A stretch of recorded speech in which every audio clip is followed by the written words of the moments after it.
Assalamualaikum warahmatullahi wabarakatuh.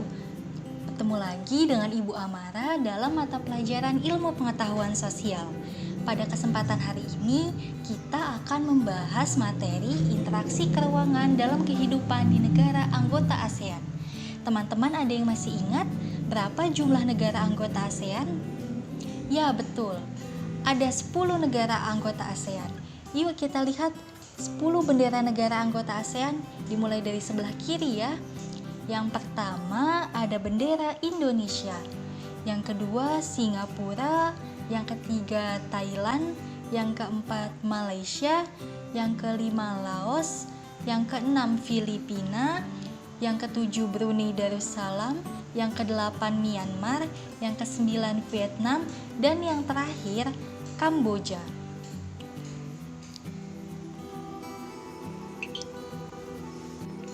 Kalau begitu, kita mulai materi pembelajaran hari ini yuk.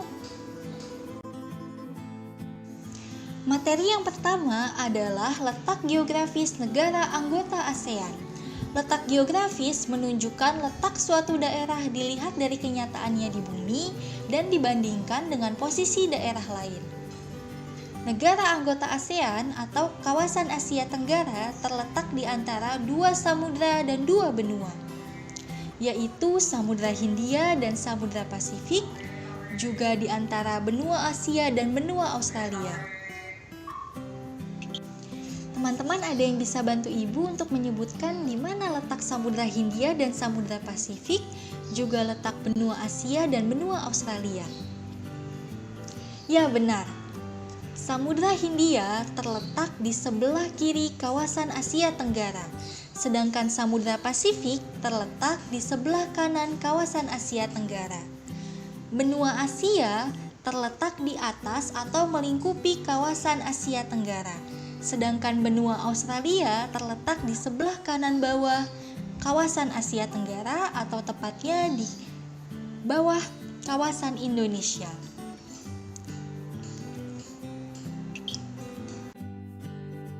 Materi yang kedua adalah bentuk negara ASEAN secara geografis. Berdasarkan bentuk secara geografis, negara-negara ASEAN memiliki 4 ciri. Yang pertama ada compact atau kompak. Negara dengan bentuk kompak memiliki jarak antara pusat negara dengan tepi-tepinya yang hampir sama. Contohnya adalah Kamboja. Negara Kamboja berbentuk menyerupai lingkaran. Yang kedua ada fragmented. Fragmented adalah bentuk negara yang terpisah-pisah atau kepulauan yang terpisah-pisah. Negara dengan bentuk demikian memiliki wilayah yang terbagi menjadi 2 bagian atau lebih, dan masing-masing bagiannya terpisah lokasinya. Bentuk negara terpisah masih dibagi menjadi 2 jenis, yaitu ada kontinental dan insular. Contohnya adalah Indonesia. Yang ketiga ada elongated. Elongated ini berbentuk memanjang. Negara dengan bentuk demikian memiliki panjang 6 kali dibanding dengan lebarnya. Contohnya adalah negara Vietnam. Yang keempat ada protruded atau bentuk berekor. Bentuk berekor yang kompleks dan memiliki tangan dan menyerupai tangan yang memanjang. Negara yang memiliki bentuk berekor sebenarnya hampir sama dengan negara yang berbentuk kompak, namun memiliki semacam tambahan wilayah berbentuk satu koridor yang menggantung pada tubuh wilayahnya. Nah, wilayah ekor ini memiliki manfaat tersendiri bagi negara tersebut karena letaknya yang strategis. Contohnya adalah Thailand dan Myanmar. Materi yang ketiga adalah letak koordinat negara anggota ASEAN. Letak koordinat merupakan titik yang berpedoman pada garis lintang dan garis bujur suatu daerah pada peta. Teman-teman, garis lintang akan mempengaruhi zona iklim pada suatu wilayah, sedangkan garis bujur akan mempengaruhi pembagian zona waktu suatu wilayah. Berdasarkan letak koordinat, Negara apa ya yang terletak paling utara dan paling barat? Bisa kita saksikan di peta bahwa Myanmar adalah negara anggota ASEAN yang letaknya paling utara dan paling barat. Sedangkan letak koordinat negara anggota ASEAN yang paling timur dan paling selatan adalah Indonesia. Materi yang keempat adalah iklim negara anggota ASEAN. Di layar sudah Ibu sajikan pembagian negara berdasarkan letak lintang, letak bujur, serta klasifikasi iklimnya. Teman-teman baca dan pahami ya. Materi yang keempat adalah ciri-ciri khusus negara anggota ASEAN. Yang pertama adalah Indonesia. Indonesia merupakan negara kepulauan terbesar di dunia. Jumlah pulaunya kurang lebih mencapai 13.466 pulau. Indonesia terletak di daerah pertemuan deretan pegunungan Sirkum-Mediterania dan Sirkum-Pasifik. Akibatnya, di Indonesia banyak sekali gunung berapi yang menyebabkan Indonesia rawan akan terjadinya gempa tektonik dan juga gempa vulkanik. Hasil tambang utama dari Indonesia adalah minyak bumi yang terletak di Pulau Sumatera, lalu ada batu bara yang terletak di Pulau Kalimantan, biji emas yang terletak di Papua, dan hasil pertanian utamanya meliputi padi, jagung, kelapa, dan tebu.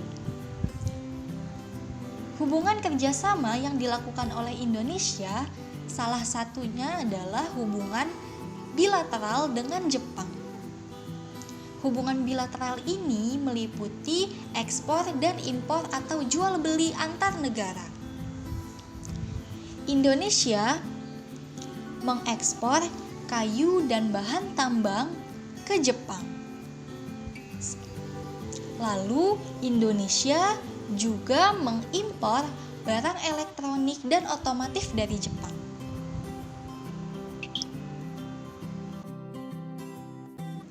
Selanjutnya, ada daftar beberapa gunung dan danau di Indonesia. Danau Toba terletak di Sumatera Utara, Danau Tobuti terletak di Sulawesi Selatan, Danau Sentani di Irian Jaya, Danau Poso di Sulawesi Tengah, dan Danau Matana di Sulawesi Selatan. Gunung Anak Rakatau berada di Banten, Gunung Rinjani di Nusa Tenggara Timur, Gunung Semeru di Jawa Timur, Gunung Sinabung di Sumatera Utara, dan Gunung Derabaro yang terletak di Papua. Kalian bisa melihat ada foto Gunung Anak Rakatau yang terletak di Banten dan juga ada Danau Toba yang terletak di Sumatera Utara.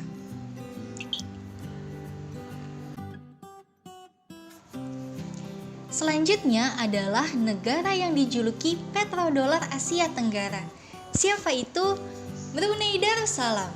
Brunei Darussalam merupakan negara kesultanan atau kerajaan Islam. 50% penduduknya merupakan etnis Melayu, lalu etnis terbesar kedua adalah Tionghoa. Lebih dari 60% penduduknya beragama Islam. Bahasa resminya adalah bahasa Melayu. Sebagian besar perekonomian negara ditopang oleh minyak bumi dan gas alam. Minyak bumi dan gas alam merupakan sumber daya alam andalan yang terbesar di hampir seluruh wilayah Brunei. Pendapatan per kapita Brunei merupakan yang tertinggi di Asia Tenggara. Brunei dan Indonesia melakukan hubungan perdagangan atau hubungan kerjasama ekspor-impor. Brunei Darussalam mengekspor kapas, besi, dan baja ke Indonesia, sedangkan Indonesia mengekspor semen, bahan bangunan, dan pakaian jadi ke Brunei Darussalam. Selanjutnya adalah negara bekas jajahan bangsa Spanyol. Negara apa itu? Filipina. Etnis mayoritas di Filipina adalah etnis Filipino yang merupakan campuran dari etnis Melayu dan juga bangsa Spanyol. Agama mayoritas di Filipina adalah Katolik Roma dengan komposisi 85%. Hanya suku Moro di Pulau Mindanao dan Pulau Palawan yang mayoritas beragama Islam. Bahasa resmi Filipina adalah bahasa Tagalog. Untuk perekonomiannya, Filipina masih banyak mengandalkan pertanian, peternakan, dan juga perkebunan seperti pertanian beras, peternakan babi, dan perkebunan kelapa tebu. Di Filipina, ada tempat penelitian padi terbesar di Asia Tenggara loh, yang bernama IRRI atau International Rice Research Institute, yang telah menemukan jenis padi yang tahan weleng dan angin yang diberi nama IR36 dan IR38. Indonesia juga memiliki hubungan kerjasama perdagangan dengan Filipina, yaitu Filipina mengekspor gula dan kopra ke Indonesia. Negara selanjutnya adalah negara yang beribu kota di Phnom Penh. Negara apa itu? Ya, Kamboja.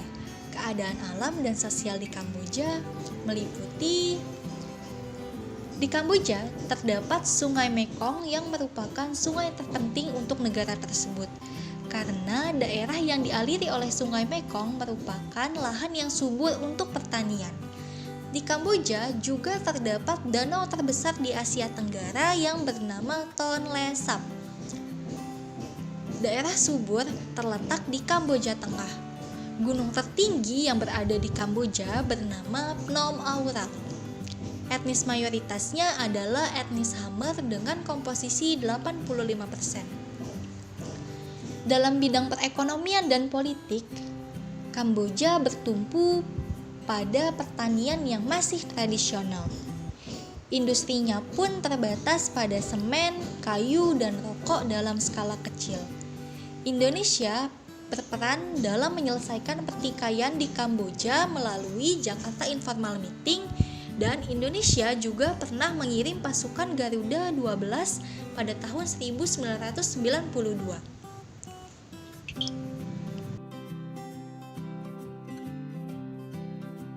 Selanjutnya adalah negara anggota ASEAN yang tidak memiliki laut.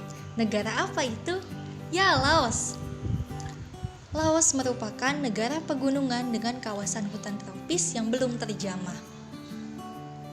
Hanya 5% dari lahan Laos yang cocok untuk pertanian. Sungai Mekong merupakan urat nadi perekonomian bagi negara Laos. Etnis mayoritas yang terdapat di Laos adalah etnis Laosian dengan komposisi 60%. Agama mayoritasnya adalah Konghucu dengan komposisi 50%. Berdasarkan data tahun 2017, hampir 40% penduduknya masih buta huruf. Perekonomian di Laos mengandalkan pertanian yang menyerap lebih dari 20% tenaga kerja. Petani di Laos melakukan budidaya tanaman padi dan jagung. Produk ekspor utama dari Laos adalah biji timah, kayu, kapas, kopi, kapur barus, dan kulit. Pusat perekonomian Laos berada di sepanjang aliran Sungai Mekong karena di sana terdapat banyak dermaga pelabuhan.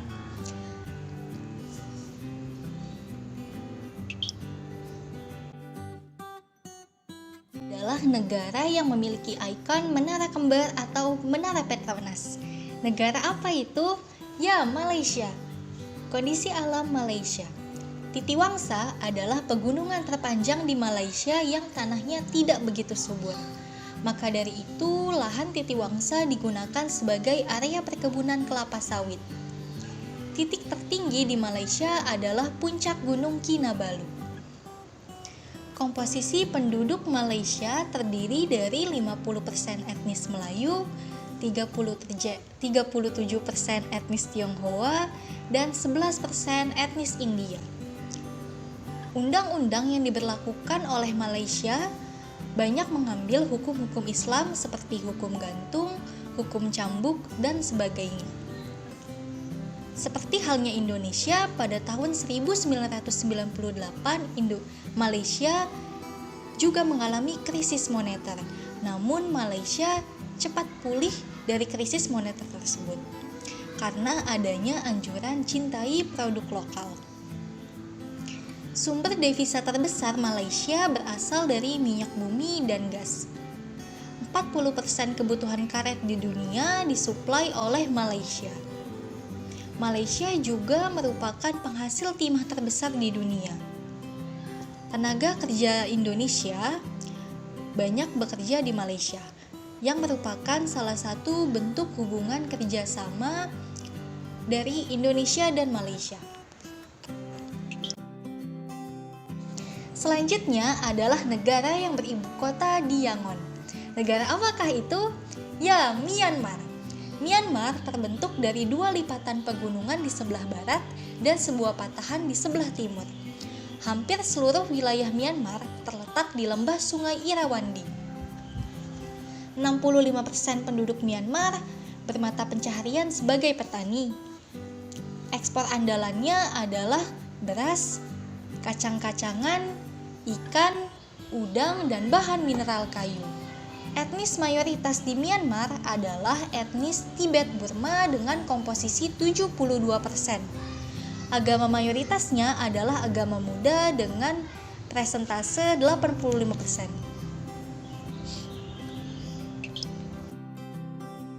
Selanjutnya adalah negara yang terkenal dengan air mancur singanya. Negara apa itu? Ya, benar, Singapura. Singapura memiliki sungai-sungai yang relatif pendek yang turun dari dataran tinggi yang curam. Sungai-sungai tersebut dimanfaatkan sebagai pembangkit tenaga listrik dan irigasi. Mayoritas penduduk Singapura adalah keturunan Tiongkok dengan presentase 78%, Melayu 14%, dan India 7%. Mayoritas masyarakat Singapura bermata pencaharian pada sektor industri. Singapura juga dikenal sebagai pelopor industri di Asia Tenggara. Kenapa? Karena industri elektronika, industri bahan kimia, industri keuangan, perbankan, perdagangan, dan juga industri pariwisata di Singapura berkembang sangat pesat. Bahkan, Amerika Serikat merupakan salah satu tujuan ekspor terbesar dari Singapura, yang diikuti dengan Malaysia dan Hong Kong. Singapura juga terletak di wilayah yang sangat strategis, yaitu terletak dalam jalur transito perdagangan atau jalur distribusi berbagai produk dari berbagai negara. Selain itu, Singapura juga terletak pada jalur lalu lintas laut, yang merupakan pusat dan pangkalan operasi pelayaran. Hal tersebutlah yang menjadi sumber devisa dari negara Singapura. Berbeda dengan kebanyakan negara anggota ASEAN, Singapura tidak memiliki sumber daya alam. Maka dari itu, Singapura melakukan hubungan kerjasama dengan negara-negara tetangga untuk memenuhi kebutuhan SDA-nya. Sebagai gantinya, Singapura melakukan ekspor produk-produk industri ke negara-negara tetangga.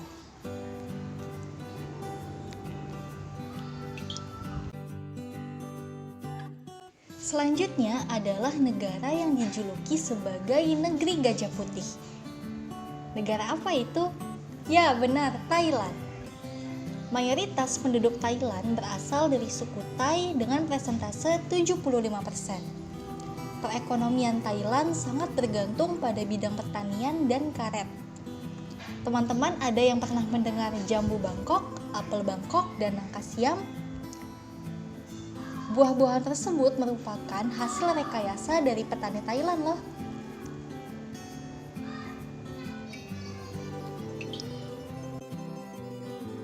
Selanjutnya adalah negara yang terkenal dengan tujuan wisata Halong Bay. Negara apa itu? Ya benar, Vietnam. Secara etnis, Vietnam menjadi negara yang homogen. Kenapa? Karena 90% penduduknya merupakan etnis Vietnam. Gunung terkenal yang berada di Vietnam ada Gunung Phan Xipang, Gunung Pusilung, dan juga Gunung Black Virgin. Pada tahun 2014, Vietnam adalah eksportir terbesar ke Amerika Serikat. Saat ini berbagai produsen dunia banyak memindahkan pabriknya dari Tiongkok ke Vietnam. Contohnya adalah perusahaan produsen handphone Android yang berasal dari Korea Selatan, yaitu Samsung. Pemerintah Vietnam menetapkan kebijakan Doi Moi. Apa itu kebijakan Doi Moi? Yaitu kebijakan yang menjamin perkembangan yang sehat dari perekonomian dan juga pembangunan daerah yang seimbang. Vietnam terkenal dengan irigasinya yang sangat baik dan bidang pertaniannya yang memberikan kontribusi cukup besar bagi rakyat. Ekspor dalam bidang perikanan merupakan sumber devisa untuk negara Vietnam. Materi yang terakhir adalah Sungai Mekong. Setelah teman-teman menyimak ciri-ciri khusus negara anggota ASEAN, pasti kalian sudah familiar kan dengan Sungai Mekong? Sungai Mekong adalah sungai yang mengalir dari Tibet, Cina di Provinsi Yunnan, setelah itu mengalir ke Laos, Kamboja, Thailand, sampai bermuara di Vietnam. Karena mengaliri banyak negara, penyebutannya pun berbeda-beda. Di Laos dan Thailand, Sungai Mekong dikenal sebagai Sungai Me Nam Kon. Di Vietnam, Sungai Mekong dikenal sebagai Sungai Chu Long. Sungai Mekong memiliki peran penting dalam perekonomian Laos dan Kamboja. Namun, untuk Laos sendiri, Sungai Mekong adalah urat nadi perekonomiannya. Kenapa? Tidak seperti negara-negara anggota ASEAN lainnya yang memiliki laut, Laos tidak memiliki laut. Maka dari itu, Laos membangun dermaga pelabuhan sebagai penopang perekonomian negerinya. Nah, dermaga pelabuhan tersebut letaknya berada di Sungai Mekong.